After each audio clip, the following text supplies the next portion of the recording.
لیے روزہ نہیں رکھتے ہیں کہ اس کا سکس پیک ہٹ کر چھوٹا ہو جائے. جوان اس لیے روزہ نہیں رکھتا ہے کہ اس کی چہرے کی خوبصورتی بگڑ جائے. ایسا ارے ایک میڈیکل ریسرچ ہے میرے نوجوانوں، اگر روزہ رکھتے ہو، رمضا عربک ورڈ ہے، عربک رمضا، اس کے میں جلانے کے آتے ہیں، جلانے کے. جب آدمی بھوکا رہتا ہے تو اللہ تبارک و تعالیٰ اس کے گناہوں کو جلاتے ختم کرتے ہیں. صرف اسلام کو بدنام کرنے سے نہیں چلے گا کہ اسلام برا مذہب ہے، اسلام میں شدت ہے، سختی ہے. صرف الزام لگانے سے نہیں چلے گا کہ اسلام میں عورت پر زبردستی کی جاتی ہے، پردہ کرو. اسلام میں زبردستی کا تیر ہے، تلوار ہے، کفن ہے، نماز ہے، اذان ہے، روزہ ہے، زکات ہے. زبردستی کے اعتراضات الزام لگانے سے، ایلیگیشنز لگانے سے، اور دوسرا کوئی مذہب اوپر نہیں ہو سکتا.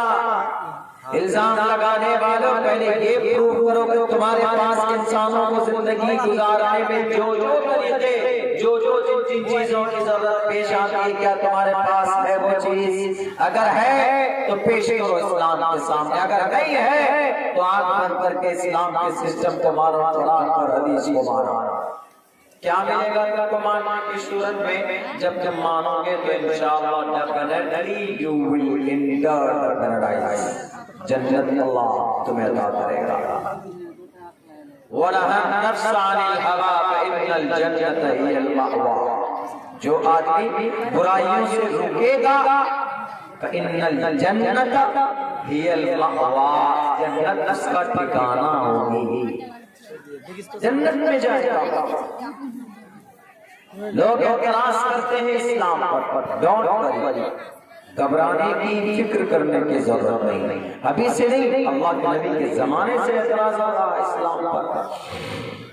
مجھے اصل بات کرنی تھی ایک بہت ہی اہم ذمہ داری کے اوپر، ایک بہت ہی اہم عمل کے اوپر جس کو ہم لوگ توجہ نہیں دیتے.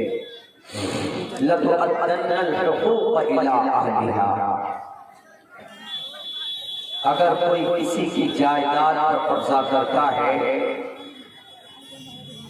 تو کیا ہوگا؟ ہم نماز نہیں پڑھتے. مثال کے طور پر ایک مسلمان نماز نہیں پڑھتا ہے، ایک مسلمان زکات نہیں دیتا ہے، ایک مسلمان روزہ نہیں رکھتا ہے، تو کیا ہوگا؟ مرنے کے بعد ہم نماز نہیں پڑھتے ہیں تو نماز اللہ کا آرڈر ہے، اللہ کا حق ہے. ہم نماز نہیں پڑھتے، زکات نہیں دیتے ہیں تو مرنے کے بعد اللہ تبارک و تعالیٰ کو سزا دے گا، جہنم میں ڈالے گا. لیکن چونکہ آپ مومن ہیں، آپ کے سینے میں ایمان ہے، اللہ کے نبی فرماتے ہیں من قال لا الہ الا اللہ دخل الجنہ.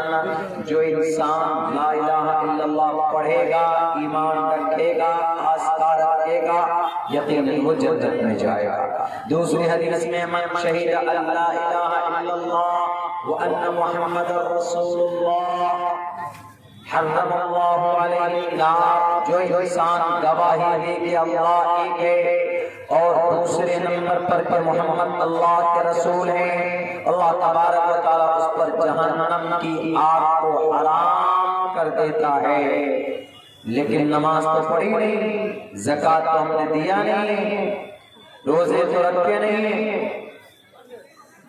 نوجوان لوگ اس لیے روزہ نہیں رکھتے ہیں کہ اس کا سکس پیک ہٹ کر چھوٹا ہو جائے.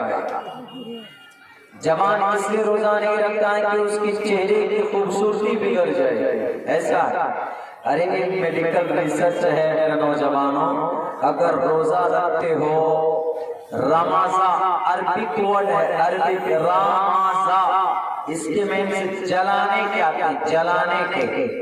جب آدمی بھوکا رہتا ہے تو اللہ تبارک و تعالیٰ اس کے گناہوں کو جلاتے ختم کرتے ہیں.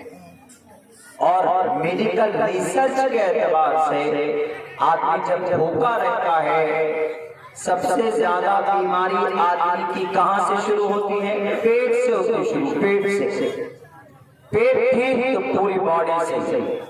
پیٹ میں گڑبڑی آ گئی تو پوری باڈی کے اندر میں پرابلم شروع. کیوں؟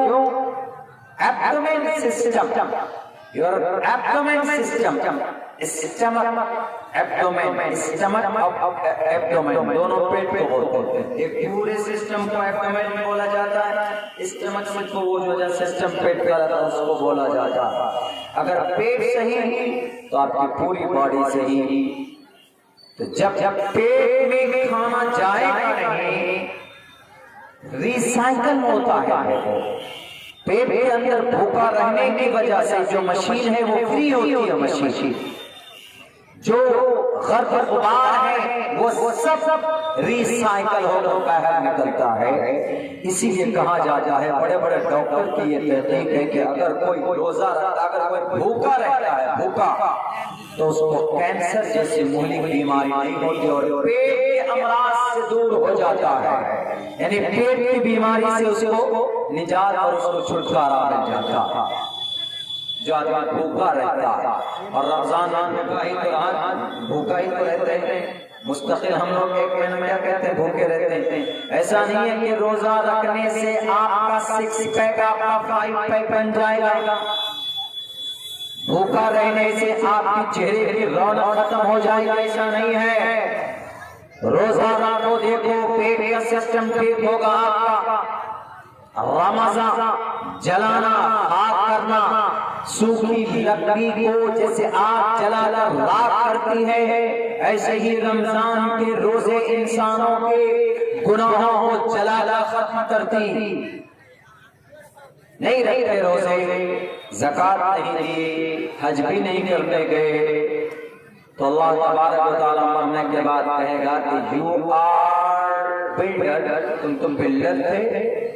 یو آر صاحب نصاب، تم تو صاحب نصاب تھے، تم کیوں نہیں گئے نماز پڑھ، حج کرنے کیوں نہیں گئے، تم زکات کیوں نہیں ادا کی؟ تو اللہ تبارک و تعالیٰ کہے گا کہ اس نے میری باتوں کو، میرے حق کو ادا نہیں کیا. عبادت کرنا رب کا حق ہے، تو اللہ آپ کو اٹھا کر کہاں ڈالیں گے؟ جہنم میں ڈالیں گے.